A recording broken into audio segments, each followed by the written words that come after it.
네, 오늘 바로 이번에 잠정 챔피언 1차 방어에 성공한 아스피날에 대한 얘기를 준비했는데, 지금까지 그 아스피날이 보여주는 이 퍼포먼스, 이 진짜 이거 말도 안 되는, 만화에서나 나올 법한 퍼포먼스라고 생각하거든요. 그래서 제가 왜 말도 안 된다고 평가를 하는지 이에 대한 컨텐츠를 준비했습니다.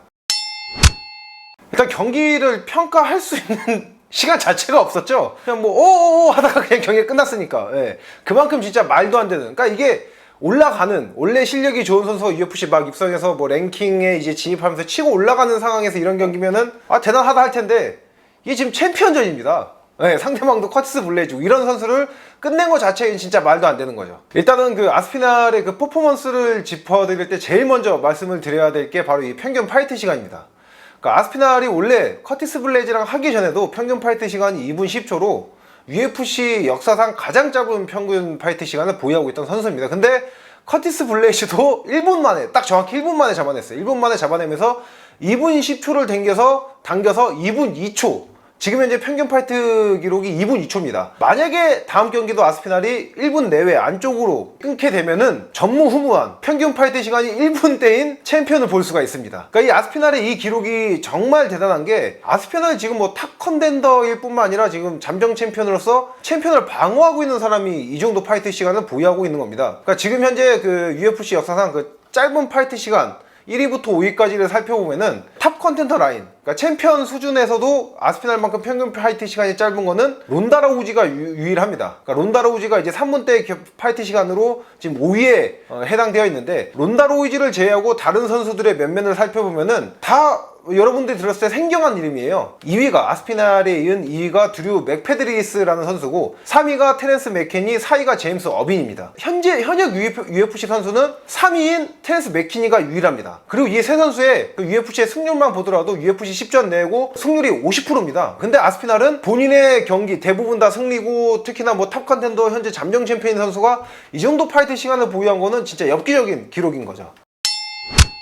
투기 종목 스포츠를 통틀어서 헤비급임에도 불구하고 맹수 같은 말도 안 되는 이 민첩성, 이런 순발력을 보여준 이 선수를 대표적으로 한 명 꼽자면은 바로 복싱의 마이크 타이슨이죠. 근데 마이크 타이슨이 운동 능력은 탈 헤비급이었지만은 뭐 신체 프레임이 헤비급에서 상위 레벨에 속하는 선수가 아니었습니다. 엄밀히 따지면은 작은 편에 속하는 선수였죠. 그리고 MMA 역사상 헤비급인데도 민첩한 선수를 찾아보면은 당연히 뭐 에밀리아노코 효도를 들 수 있고, 효도로도 타이슨과 마찬가지로 프레임이 큰 선수가 아니었습니다. 근데 아스피날은 시합 체중이 110kg 중반이고 신장이 196cm입니다. 그리고 평소 시합이 아닐 때 평소 체중은 120kg가 넘는 선수로 알려져 있어요. 근데 이런 선수가 뭐 웰터급 못지않은 이런 민첩성과 기동력을 자랑하는 것 자체가 진짜 이건 말도 안 되는 거죠. 그러니까 이번에 커티스 블레이즈와의 경기에서도 뭐 뒷손 훅을 맞춘 게 아니라 앞손 잽으로 넉다운을 뺏었는데, 이 잽으로 넉다운을 뺏을 수 있었던 것도 아스피날의 이 묵직한 프레임에서 나오는 힘과 또 말도 안 되는 이 민첩성이 가미가 되면서 이 잽으로 넉다운을 뺏을 수가 있었던 겁니다.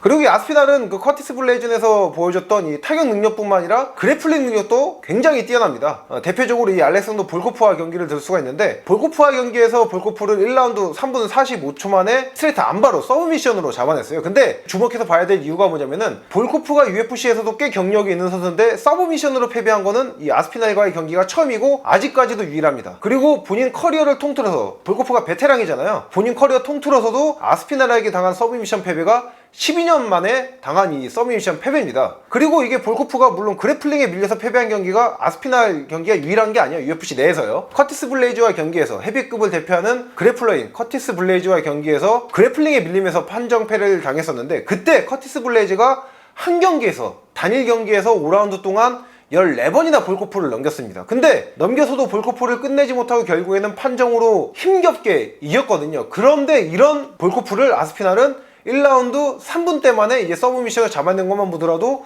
아스피날의 그래플링 능력 역시 엄청 뛰어난 거고, 그리고 이런 그래플링 능력이 뛰어나게 가능한 이유가 뭐냐면은, 아스피날의 아버지이자 그래플링 코치, 헤드 코치인 앤디 아스피날이 영국 최초의 주짓수 블랙입니다. 그리고 어릴 때부터 이 아버지의 영향을 받아서 아스피날은 7살 때부터 레슬링에 입문을 했고, 이때부터 꾸준히 운동을 하고, 또 아버지가 영국에서 최초의 주짓수 블랙벨트잖아요. 어릴 때부터 꾸준히 이 코칭을 받으면서 지금과 같은 엄청난 이 그래플링 능력을 보여줄 수가 있는 거죠. 그러니까 노력도 있는데 이 선천적인 재능까지 타고난 겁니다.